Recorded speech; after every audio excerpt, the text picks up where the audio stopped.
ساس سسرے بھی نہیں، دیور نند بھی نہیں، کوئی بھی بغیر اجازت کے داخل نہیں ہوں گے، بغیر اجازت کے کوئی سامان چھوئیں گے بھی نہیں. ہوتا ایسا؟ کمرہ بیوی کا رہتا، راج ساس کا چلتا. تو یہ اگر آپ پورا فراہم نہیں کر سکتے، آپ ایک گھر میں بیوی کے لیے کمرہ رکھے تھے لیکن ساس ننند وغیرہ بیوی کو ستا رہے ہیں اور ٹارچر کر رہے ہیں، اور بیوی کہے کہ میں ان کے ساتھ رہنا نہیں چاہتی، تو آپ مجبور نہیں کر سکتے کہ میرے ماں باپ کے ساتھ رہے تو رہنا، نہیں تو چلے جا، بلکہ آپ کے لیے واجب ہے کہ آپ اس کے لیے علیحدہ مکان فراہم کریں. کیونکہ ساس سسر کی خدمت کرنا، کپڑے دھونا، کھانا پکانا، اس سے اس کا کوئی تعلق ہے ہی نہیں، نہ رشتے کا تعلق ہے نہ انسانی اعتبار سے، کیونکہ وہ آپ کی بیوی ہے، ان کی نہیں ہے، یا ان کا کوئی رشتہ اس سے نہیں ہے. بیوی کا رشتہ آپ سے ہے، اس کا نہ ساس سے اس کا کوئی رشتہ ہے نہ بہن. ساس کا یہ تو اگر وہ کر رہی ہے تو یہ اس کے لیے بھی سعادت مندی کی بات ہے، شوہر کے لیے بھی خوشی کی بات ہے، ورنہ آپ اس کو زبردستی نہیں کر سکتے. بتلائیے ہماری کتنی بہنیں ایسی ہیں جو ساس سسر کی خدمت تقریباً کرتے، کون انکار کرتا، سب کے لیے پکوان کرتے، بلکہ بعض اوقات تو ایسا بھی دیکھنے میں آتا دیوروں کے کپڑے بھی بعض گھروں میں دھوتے ہیں جہاں دہقانی خیالات کے لوگ ہیں، جہاں علم نہیں ہے، وہ نہیں، گھر کا پورا کام کاج کر رہی، جبکہ اس میں سے کوئی بھی اس کی ذمہ داری نہیں ہے. آپ کرتے ہیں زندگی میں کوئی کام، بتائیے اپنے آپ پر سوچ کر رکھیے، جو کام آپ کے لیے ذمہ ہی نہیں ہے، واجب ہی نہیں ہے، آپ کرتے ہیں کبھی کوئی کام ایسا؟ جہاں آپ نوکری کرتے ہیں، ماہانہ تنخواہ ملتی ہے، 1 گھنٹہ زیادہ کام آپ کا ہے، اپنے طور پر خوشی سے کر سکتے ہیں، تو وہ پوری زندگی بھر کام کر رہی ہے بغیر کسی جو اس پر نہ واجب ہے نہ اس سے کوئی معاوضہ اسے ملنے والا ہے. کہاں جا رہے ہیں؟ پھر دادا گیری ہماری رہتی، پھر وہ سب کرتے ہوئے بھی پھر اسے ڈر کر رہنا پڑتا ہے کہ پہلوان آتے کیا بولتے کیا نہیں کیا. جبکہ شریعت میں حکم یہ ہے کہ قوم میں مرد بن کر رہو، گھر میں بچے بن کر رہو. ہمارا حساب الٹا ہے، قوم میں بچے بن کے رہتے ہیں، یہاں مرد بن جاتے ہیں. وہاں پورا دم ہلاتے ہلاتے پورے 12 گھنٹے کافی نہیں ہوتے، گھر میں آتے تلوار آ جاتی ہاتھ میں، مطلب شیر بن جاتے. ارے کس کا شیر بن رہے ہیں آپ؟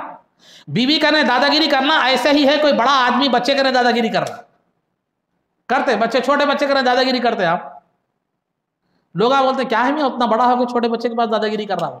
وہ کمزور ہے، آپ کے ماتحت ہے، اس کے ساتھ دادا گیری کرنا، اس کے پاس لڑنا، اس کے پاس روب دکھانا، یہ کوئی مردانگی کی بات نہیں ہوتی ہے، مردانگی کے خلاف ہے. اور عزیزان محترم، یہ تو کیا بتایا؟ مکان کی بات بتایا. مکان. تیسرا لباس. لباس، شوہر پر 2 لباس واجب ہے سال میں، ایک گرما کے حساب سے، ایک سرما کے حساب سے. بارش بھی سرما میں داخل ہے، پھر آپ برسات کے حساب سے مجھ سے آپ پوچھیں گے رین کوٹ بھی دینا کیا بولے، تو وہ تو گھر میں رہنے کے لیے، رین کوٹ تو باہر جانے کے لیے. تو بہرحال لباس جس کو بولتے ہیں، رین کوٹ لباس میں نہیں آتا، وہ ایک بارشی ایک وقتی ضرورت ہے. تو عورت کے لیے کم از کم 2 لباس، ایک سرما کے حساب سے، ایک گرما کے حساب سے مرد پر واجب ہے. اس میں بھی وہی ہے کہ مالدار ہے تو مالدار کے حساب سے، غریب وہ فلاں فلاں جو بھی ہے. لیکن اگر آپ اس سے زیادہ دلاتے ہیں تو یہ حسن سلوک ہے. اس معاملے میں ہمارے شوہر کامیاب ہے، کیونکہ 2 نہیں بلکہ اب جب بھی بولے میڈم کا جو ہے نا وہ لباس آ جاتا اس میں. اب بلکہ بعض تو لوگ تو کریڈٹ کارڈ، ATM کارڈ بھی ہاتھ میں دے دیتے ہیں، مگر یہ بھی خلاف مصلحت ہے، یاد رکھیے آپ سے. ہاں، اچھا دلائیے، اچھا کھلائیے، اچھا پلائیے، اچھا کیجیے، مگر لا کے پوری تنخواہ دینا بھی یہ خلاف مصلحت ہے، خلاف شریعت نہیں، خلاف مصلحت. تو لہذا خلاصہ گفتگو یہ ہے، لباس کیا کہا؟ نفقہ. اس کے بعد یعنی عورت کو خرچ کے لیے پیسے دینا بھی ضروری ہے. اس کے میک اپ کے سامان کے علاوہ، اسنو، پاؤڈر، تیل وغیرہ، شریعت میں جو میک اپ جائز ہے وہ میک اپ آپ لا کر دے رہے ہیں، اس کے علاوہ بھی خرچ کے لیے اسے کچھ پیسے دینا چاہیے. وہ اس کی مالک ہے، وہ جیسے چاہے خرچ کرے، جیسے چاہے خرچ کرے، چنے بٹانے لے کر کھا لے، وہ ایسے ہی اڑا دے، خیر خیرات کرے. وہ اسی نفقے میں سے وہ کیا کرے گی؟ زکوٰۃ وغیرہ، قربانی وغیرہ جو اس پر واجب ہے وہ ادا کرے گی. یہاں تو دینے کا کچھ بھی نہیں ہے، کھینچنے کا چاہے. بیوی کا قرض لے کر سونا رہن میں رکھ کے پورے لون لیتے ہیں، لون لے کے پورا ختم کر دیتے، ختم. لینے کا شروع سے لینے کا لینا ہے. شادی ہوئی تو جوڑے کے رقم جہیز، پھر اس کے بعد زندگی کے بعد جب بھی یہی پریشانی ہے، بیوی کا زیور لیتے ہیں. کیا قرض حسنہ کہتے ہیں؟ قرض حسنہ بولے تو قرض حسنہ کا ایک مطلب کیا ہے بولے تو قرضہ لے کو حسنہ کہتے ہیں، دینا نہیں. تو بیوی کا جتنا بھی قرضہ لیتے نا، قرض حسنہ کا رہتا ہمارا معاملہ، خواہ وہ مہر کی شکل میں ہو، زیور کی شکل میں ہو، کسی بھی معاملے میں ہو. تو یہ نفقہ خرچ کے لیے بھی اسے پیسے دینا ہے. ہم کیا کریں جی پرسوں جتنے پیسے دیا تھا نا بول کے ایک رقم متعین کرنا ہے، وہ بھی مالداری کے حساب سے، غربت کے حساب سے، میڈیم آپ کی آمدنی کے حساب سے یہ کیا کرنا ہے، خرچ کے لیے پیسے دینا ہے. تو وہ چھوٹی چھوٹی چیزوں کو بھی وہ آپ کے سامنے ہاتھ پھیلاتے رہے، یہ مناسب بات نہیں ہے. تو شریعت نے اس کے لیے کیا رکھا ہے، لباس، نفقہ خرچ کے لیے پیسے دینا، مکان، اور پھر جو ہے نا کھانا فراہم کرنا. یہ تفصیلات کچھ مختصر طور پر میں نے آپ کے سامنے رکھ دی. اور ایک بات میں آپ کے سامنے بتاتا چلو کہ سرکار اس کے علاوہ بھی حقوق کیا ہے. کبھی بیوی رس جائے، کسی جائز اس پر رس جائے، کبھی ناراض ہو جائے، تو اس کو اپن بھی ناراض نہیں ہونا ہے، اپن بھی اس کے ان ناراض ہوگی تو اپن بھی کیا ہے یہ کرنا نہیں ہے، بلکہ اس کی ناراضگی کو برداشت کرنا ہے، اس کی نخروں کو، ناز و نخرے کو کیا کرنا ہے معلوم ہے، جھیلنا. یہ سرکار کی سنت ہے. نہیں مصاحب بہت بڑھ جاتے ہیں، سر پہ چڑھ جاتے ہیں، تو سرکار کو نہیں معلوم تھا.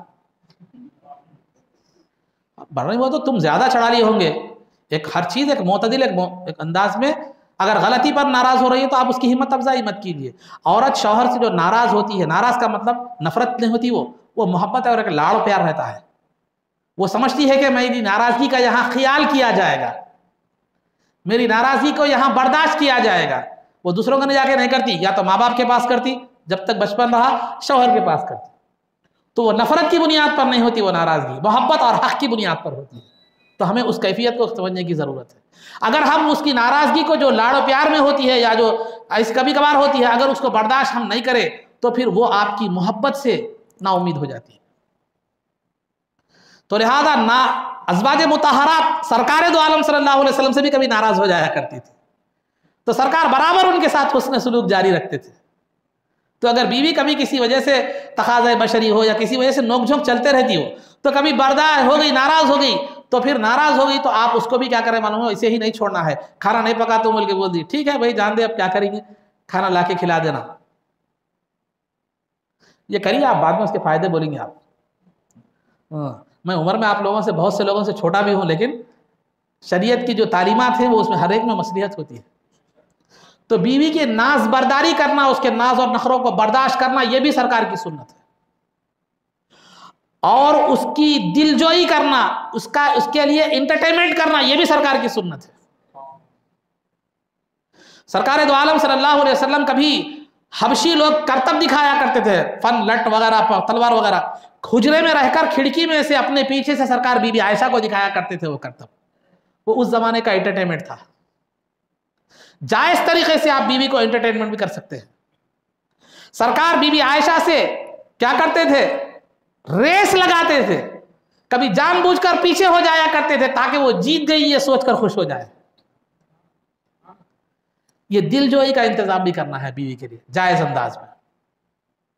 تو ان کے لیے تفریحی پروگرامز بھی رکھنا چاہیے. اور ایک بات بتا رہا ہوں کہ جب تک آپ گھر میں ہوں، سرکار کی حدیث ہے یکون فی محنت اہلہ، سرکار جب تک گھر میں ہوتے اپنی ازواج مطہرات کے کاموں میں ہاتھ بٹایا کرتے تھے. آپ پکوان ہو رہا ہے، کچھ آپ کو جو چیز آتی ہے وہ مدد کر دیجئے، جو پکوان ہو رہا ہے ہیلپ کر دیجئے. تو یہ سرکار کر رہے ہیں تو ہمارا کیا حساب، ہم کس بساط کے ہیں. تو سرکار جب بھی گھر میں ہوتے تو جو ہے سرکار اپنے نالین خود سی لیا کرتے تھے، اپنے کام خود کر لیا کرتے تھے. جہاں تک اپنے کام خود کرنے کی بات ہے وہاں تک جو ہے نا بیوی کو جو ہے نا کاموں میں بھی مدد کیا کرتے تھے. ہم شادی ہوتے ایسے نواب بن جاتے، ہمارے کام بھی انیچ کرنا، اس کے کام بھی انیچ کرنا. سرکار کا طریقہ کیا تھا، اپنے کام خود کیا کرتے تھے اور ساتھ میں ساتھ بیوی کے کاموں میں بھی مدد کیا کرتے تھے. یہ سب چیزیں کیا ہیں، محبت کو پیدا کرنے والی اور رشتے کو مضبوط کرنے والی چیزیں. اسلام کی کوئی بھی تعلیم حکمت سے خالی نہیں، یاد رکھیں. یہ بیوی کے ذاتی حقوق تھے.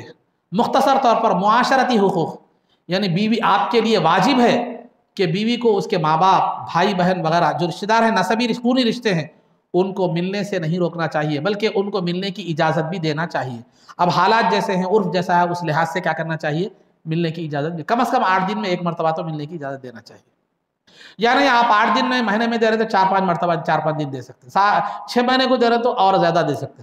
تو آپ ایک انداز میں کیا ہے معلوم ہے، اس کو کیا کرنا چاہیے، رشتہ داروں سے ملنے سے آپ روک بھی نہیں سکتے. اگر روکتے ہیں ماں باپ کے پاس، بھائی بہنوں، دوسرے غیروں کے پاس، ضروری نہیں ہے، جو رشتے نسبی خونی رشتے ہیں ان سے ملنے سے اگر آپ روکتے ہیں تو رشتہ داری کو توڑنے کے گناہگار آپ ہوں گے. یہ اس کے معاشرتی حقوق ہیں۔ اب رہا اس کے، اور دوسری بات میں آپ کے سامنے بتا رہا ہوں کہ کبھی بھی جو ہے نا بیوی کو اپنے ماں باپ سے خلوی لگاؤ ہوتا ہے، تو کبھی بھی بیوی کے سامنے اس کے ماں باپ کی شکایت مت کیجیے، اس کے بھائی بہنوں کی شکایت مت کیجیے، وہ اپنے سسرال کے ساتھ حسن سلوک رکھیے، یہ بیوی کی محبت میں آپ سے اضافے کا ذریعہ بنے گا۔ اور بیوی کی اگر حسن میں کوئی خرابی دیکھیں، آپ عیب دیکھیں تو اس کو مت بتلائیے، بلکہ اس کے سامنے ایسا ظاہر کیجیے کہ دنیا کی سب سے خوبصورت ترین عورت آپ ہی ہیں۔ اس سے محبت بڑھے گی اور آپ پر بھروسہ بڑھے گا۔ کئی کو میرے شوہر میرے کو بہت چاہتے بولتے ہیں۔ اور کبھی بھی دوسری عورت کی تعریف بیوی کے سامنے مت کیجیے، اس سے ایک تو اسے مایوسی بھی ہو جائے گی، کیونکہ عورت دوسری عورت کی تعریف کبھی برداشت نہیں کرتی، ایک تو مایوس ہو جائے گی سائیکالوجیکلی طور پر، پھر دوسرا کیا ہو جائے گا، آپ پر سے بھروسہ اور اعتماد اٹھ جائے گا اس کا۔ تو یہ بھی ہے، اب بات رکھیے۔ تو معاشرتی حقوق، آخری میں معاشی حقوق یعنی حق ملکیت۔ حق ملکیت میں نے تو پہلے بتا دیا، مہر اس کا حق ملکیت ہے اور وراثت اس کا حق ملکیت ہے، اور شادی میں بیوی کو جو بھی گفٹ آتے ہیں، خواہ وہ ماں باپ کی طرف سے ہو، دولہے والوں کی طرف سے ہو، مہمانوں کی طرف سے جو بھی گفٹ آتے ہیں بیوی کے، وہ مالک اس کی ہے، خواہ وہ رقم کی شکل میں ہو، سونے چاندی کی شکل میں ہو، آئٹمس یا اشیاء کی شکل میں ہو، یہ اس کی مالک ہے۔ اور شریعت نے بیوی کو پردے میں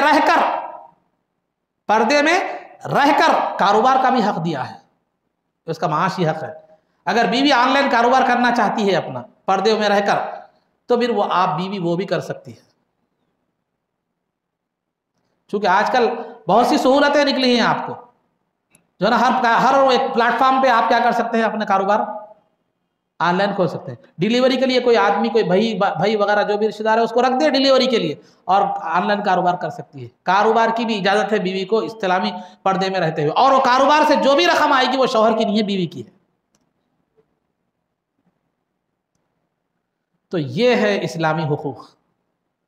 آخر میں آپ کو ایک بات بتاتا چلوں، سرکار دو عالم صلی اللہ علیہ وسلم کی حدیث ہے کہ سرکار نے فرمایا، جو بیوی کو ناحق تکلیف دیتا ہے، خواہ وہ جسمانی ہو یا قلبی ہو، یا اس پر ظلم کرتا ہے، تو اس کی توبہ بھی قبول نہیں ہوتی۔ یہ اتنا بڑا گناہ ہے، آپ یاد رکھیے۔ تو عزیزان محترم، یہ تھے شوہر پر بیوی کی ذمہ داریاں۔ سابق میں نے بیوی کی ذمہ داریاں شوہر کے حوالے سے جو تھی وہ بیان کیا تھا، یہ ہے۔